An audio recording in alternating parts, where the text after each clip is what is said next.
Hello friends, आपका मैं फिर से स्वागत करता हूं तकसीलात स्टूडेंट्स टाइम में। आज हम एक नई सीरीज चालू करने जा रहे हैं। आज से हम एयरफोर्स और नेवी के लिए जो इम्पोर्टेंट टॉपिक्स हैं उनके बारे में डिस्कस करना स्टार्ट करेंगे, जिसमें एज ए मैथमेटिक्स मैं पढ़ाऊँगा और बाकी की थोड़े दिनों बाद में फिज़िक्स और केमिस्ट्री के लेक्चरर भी आपके साथ जुड़ जाएंगे। ठीक है, तो आपको पता है अभी जो एयरफोर्स और नेवी है, जो साइंस पीसीएम के बच्चे होते हैं उनके अंदर ज़्यादा क्रेज इन्हीं का होता है, एयरफोर्स और नेवी का, कि ट्वेल्थ होने के बाद में हम क्या करेंगे, हम एयरफोर्स और नेवी को तैयारी करेंगे या उसको ज्वाइनिंग करेंगे। फिजिकल की जो बात करें तो फिजिकल की जो नेसेसरी है वो अलग है, मेडिकल अलग है। आपको यहाँ पर जो थ्योरेटिकल मैथमेटिक्स, फिजिक्स और केमिस्ट्री के जो भी टॉपिक्स कराए जाएंगे वो वेरीफाइड करवाए जाएंगे। जहाँ तक कि हम बात करें एयरफोर्स और नेवी के लिए, तो वहाँ पे आपके 4 सब्जेक्ट ज़्यादा मैटर करते हैं। एक तो आपका फिजिक्स, एक केमिस्ट्री, मैथ्स और इंग्लिश। इंग्लिश के अंदर पहले बाउंडेशन थी कि आपको 60% या अबव लेने ही होंगे। अब उस बाउंडेशन को ख़त्म कर दिया गया है। वो हमारे जो स्टूडेंट्स हैं आपके लिए बहुत ही अच्छी बात है, क्योंकि कई बार ये होता है कि जो भी स्टूडेंट होता है 12th के अंदर जैसे ही आता है तो पीसीएम पीसीबी के अंदर ज़्यादा क्या करते हैं, पीसीएम या फिर पीसीबी मेन जो ऑप्शनल सब्जेक्ट होते हैं उनके ऊपर ज़्यादा फोकस करते हैं और बाकी के जो सब्जेक्ट्स होते हैं उनको नेगलेक्ट कर दिया जाता है। तो उसके अंदर उनके जो परसेंटेज है वो कम हो जाते हैं। अब एक सब्जेक्ट के बेसिस के ऊपर, सिर्फ इंग्लिश के बेसिस के ऊपर आपको एक एग्ज़ाम जो लगभग सभी का सपना होता है एयरफोर्स एंड नेवी का, उसको अंदर बैठ नहीं दिया जाना आई थिंक अच्छी बात नहीं थी। अब इसको हटा दिया गया है, अच्छी पहल है। इंग्लिश के अंदर ज़्यादा मैटर नहीं करता है, पास आउट हो चुके हो आप तो ये सब आपके लिए नॉर्मल हो जाएगा, मतलब आप अप्लाई कर सकते हो। जहाँ तक कि मैं मैथ की बात करूँ तो मैथ के अंदर आप 12th तक जितना पढ़े हो उसके अंदर जितना भी आएगा वो सभी मैथमेटिक्स में काउंट कर दिया जाएगा। अब जैसे 10th होती है तो 10th के अंदर तो जो ट्रिग्नोमेट्री होती है वो सबसे लास्ट में पढ़ाई जाती है, लेकिन जैसे ही आप 11th में आओगे या फिर 12th में आओगे तो आपका सबसे बेस्ट जो पार्ट होगा वो ट्रिग्नोमेट्री होगा, क्योंकि वो आप 10th से पढ़ते आए हो तो आपका उनका जो बेसिक है वो आपका मजबूत अपने आप ही हो जाता है। ठीक है, यहाँ पे बल्कि मैं ये कहूँगा कि यहाँ पे मैं आपको ये बेसिक पढ़ाऊँगा जिससे 10th 11th 12th और तीनों कवर हो जाएंगे एक साथ। तीनों को एक साथ कवर किया जाएगा। तीनों के अंदर आपको मतलब 10th का बेसिक भी, 11th का बेसिक भी और 12th को पूरे डिस्क्राइब रूप से पढ़ाया जाएगा। जहाँ तक ट्रिग्नोमेट्री का सवाल है तो ट्रिग्नोमेट्री के अंदर बेस्ट क्वेश्चन जो आपका मतलब बेस्ट पार्ट होता है वो आपकी ऊंचाई दूरी वाले क्वेश्चंस या फिर मानकने वाले, इनसे पूछा जाता है। तो चलो शुरू करते हैं गणेश जी का नाम लेके। ट्रिग्नोमेट्री यानी त्रिकोणमिति।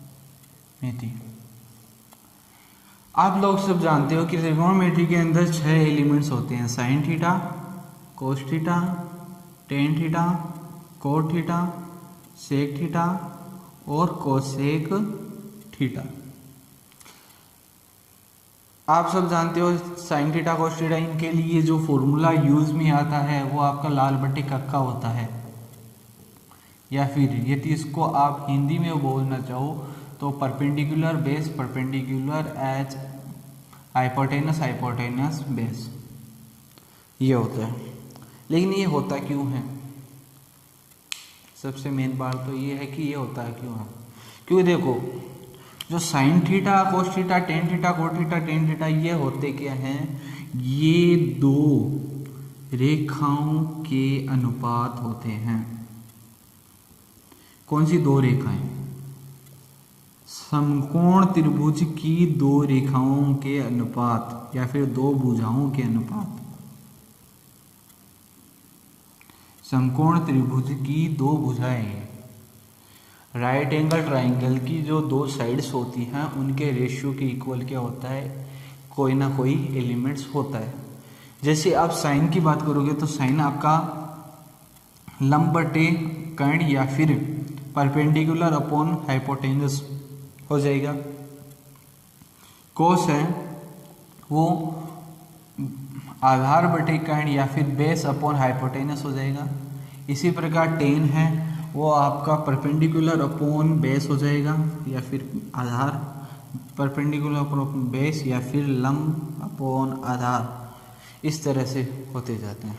ठीक है, तो ये तो आप 10th क्लास से पढ़ते आई हो कि लाल बटे कक्का क्या होता है, लाल बटे कक्का के अंदर क्या क्या आता है।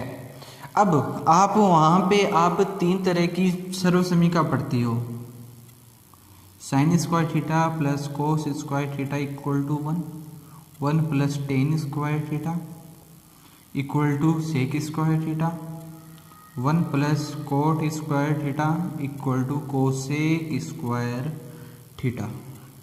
3 तरह की सर्वसमीका तो आप पढ़ते हो। उसके साथ में 12th के जितने भी फॉर्मूले हैं वो सभी इसके अंदर ऐड हो जाएंगे। या तो मैं लास्ट के अंदर इन सब को लिखा दूंगा या फिर आप अपने बेसिस के ऊपर उनको तैयार कर लीजिएगा। ठीक है, अब यहाँ पे देखो जो इनकी जो इंडेक्स है उसको आपको टोटल याद रखना है। इंडेक्स है उसको आपको याद रखना है। ठीक है, इंडेक्स के अलावा में जैसे आपको ग्राफ होता है, ग्राफ के अंदर किस तरह से साइन थीटा और cos, sine theta cos theta tan theta के मान वेरी करते हैं उसके बारे में बताऊंगा। उसके अंदर क्या होता है तो देखो,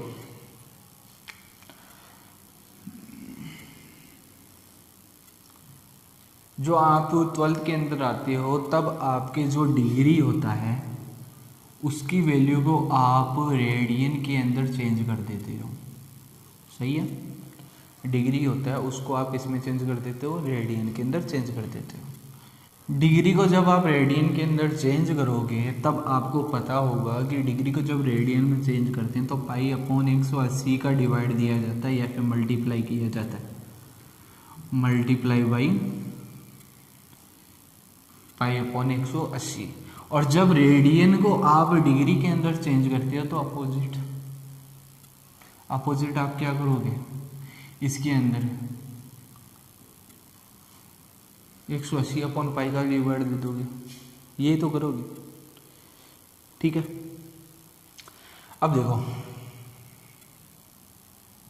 जैसे इसमें जो कोऑर्डिनेट होते हैं इसमें ये आपका 0 डिग्री की वैल्यू होती है, ये पाई 2 यानी 90 डिग्री की वैल्यू होती है, ये पाई की वैल्यू होती है, ये 3 पाई 2 की वैल्यू होती है और ये 2 पाई की वैल्यू होती है। ठीक है, मतलब अपॉन में 2 वाला तो सिस्टम यहाँ पे है और जो पूर्ण संख्या वाला सिस्टम है वो यहाँ पे है। इनमें जो 4 कोऑर्डिनेट होते हैं सबके अंदर अलग अलग के मान पॉजिटिव वगैरह होते हैं। जैसे इसमें और इसमें जितने भी एलिमेंट्स हैं सबके मान किसके होते हैं, पॉजिटिव होते हैं। इसमें सिर्फ साइन थीटा और साइन थीटा का अपोजिट क्या होता है, कोसेक थीटा, इन दोनों के मान प्लस के होते हैं। इसमें टेन थीटा और कोट थीटा की वैल्यू है वो क्या होती है, प्लस की होती है। और इसमें कोस थीटा और सेक थीटा की वैल्यू क्या होती है, प्लस की होती है। यह तो सब आप जानते हो। ठीक है, यहाँ पे एक चीज याद रखना कि जब आप 10th के अंदर आपने पढ़ा होगा और 12th के अंदर भी आपने पढ़ा होगा कि साइन 90 प्लस थीटा या फिर 90 माइनस थीटा होता है, साइन 90 माइनस थीटा। तो साइन 90 प्लस थीटा करोगे यानी इस कोऑर्डिनेट में आएगा। इस कोऑर्डिनेट के अंदर साइन थीटा है, हमेशा याद रखना 90 यानी पाई 2 और 3 पाई 2 यानी 270। इन दोनों के ऊपर इनकी वैल्यू चेंज होती है। इनकी वैल्यू चेंज हो जाने का मतलब है कि जो आपका साइन थीटा है वो किस में चेंज हो जाएगा, वो कोस थीटा में चेंज हो जाएगा। तो इसको आप कोस थीटा बोलोगे और इसको भी आप क्या बोलोगे, कोस थीटा।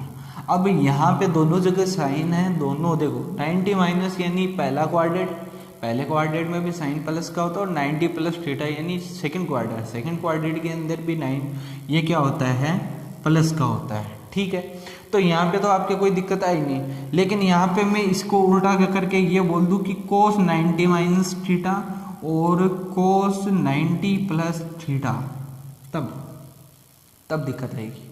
तब दिक्कत क्या आएगी, तब दिक्कत ये आएगी कि देखो 90 माइनस थीटा यानी वापस फर्स्ट क्वाड्रेंट के अंदर आ गया, तो इसके अंदर आपके कोई दिक्कत नहीं है। इसके अंदर तो आप डायरेक्ट क्या बोल दोगे, साइन थीटा हो जाएगा। लेकिन 90 प्लस थीटा के अंदर ये मानो कि देखो 90 प्लस थीटा सेकेंड क्वाड्रेंट में आया, आपका बेस एलिमेंट कौन सा है, कोस हमेशा इसके अंदर किसका होता है, माइनस का।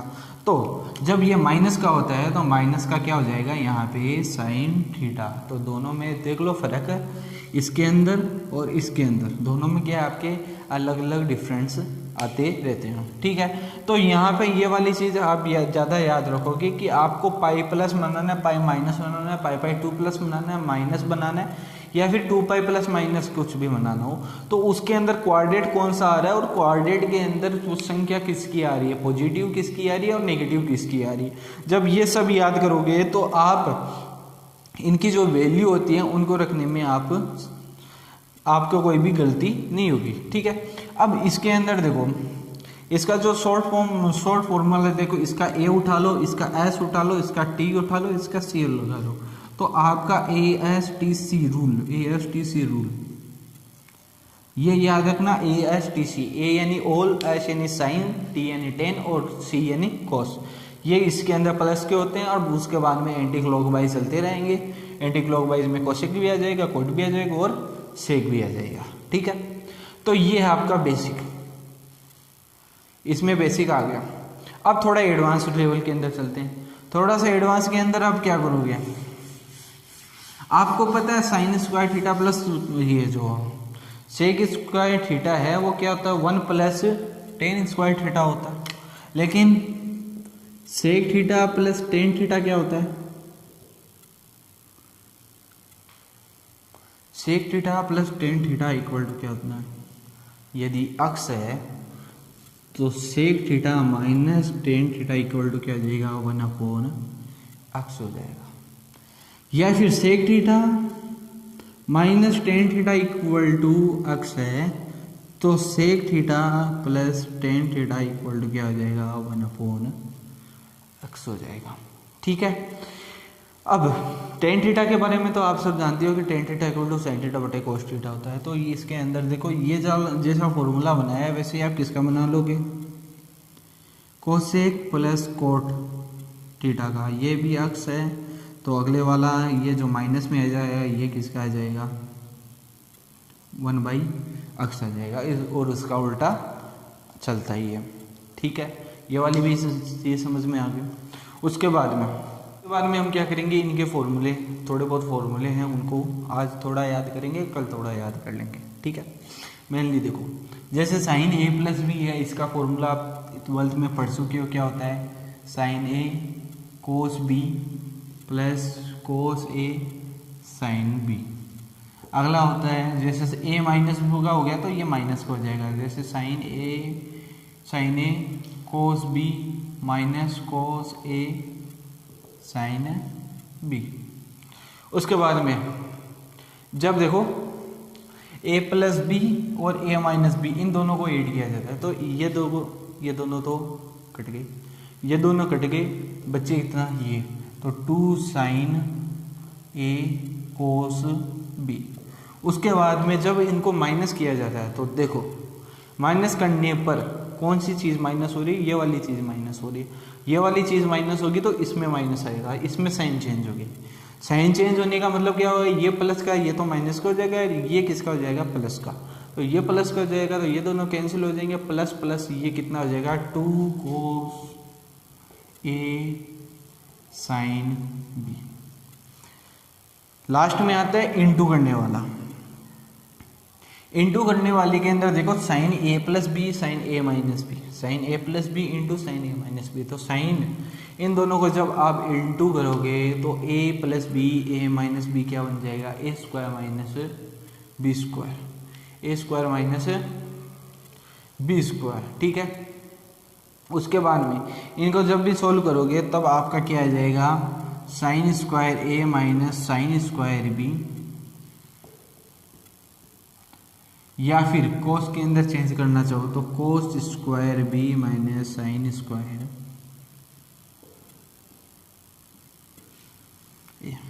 ठीक है, ये तो साइन के फॉर्मूला है। जब मैं कोस की बात करूं, कोस के अंदर जैसे प्लस वाले का देखते हैं, प्लस वाले के अंदर क्या होता है, इसमें